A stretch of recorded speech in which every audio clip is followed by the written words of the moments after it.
C'est le quotidien du service. Un nouveau patient arrive, il va falloir l'endormir et l'aider à respirer. Et on ne sait pas s'il n'est pas Covid. On aura les résultats qu'à 14h.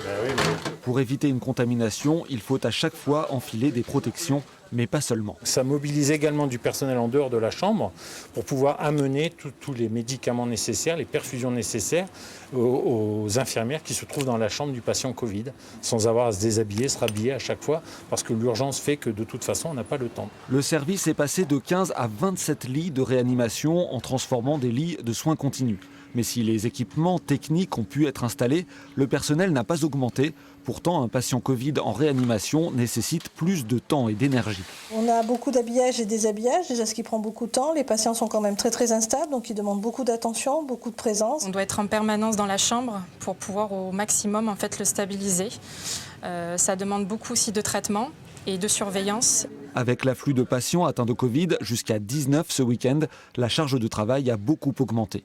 Lors de la première vague, on avait eu aussi des aides de soignants des autres services, mais ce qui n'est pas possible à l'heure actuelle parce que tout le monde a une activité très soutenue. Quand on a terminé, on va voir sur les secteurs d'à côté si les collègues ont besoin.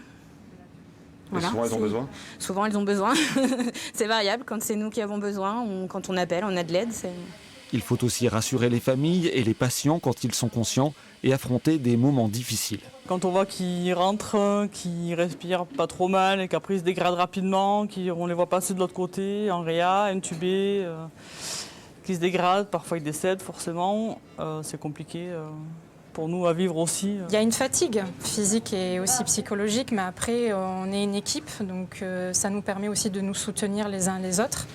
Du personnel de la clinique voisine est aussi venu prêter main forte, mais on manque encore de renforts. Vous les sentez comment les prochaines semaines ? Compliquées, fatigantes. Elles vont être fatigantes. Je ne peux pas vous dire qu'on est plus inquiet parce que ça fait 1 an qu'on s'adapte. Et en fait, je crois que c'est ça notre métier. Vous avez vu, les soignants, ils ont une capacité à s'adapter et je crois que c'est notre force. S'adapter et tenir bon en attendant qu'enfin la vaccination permette de voir le bout du tunnel.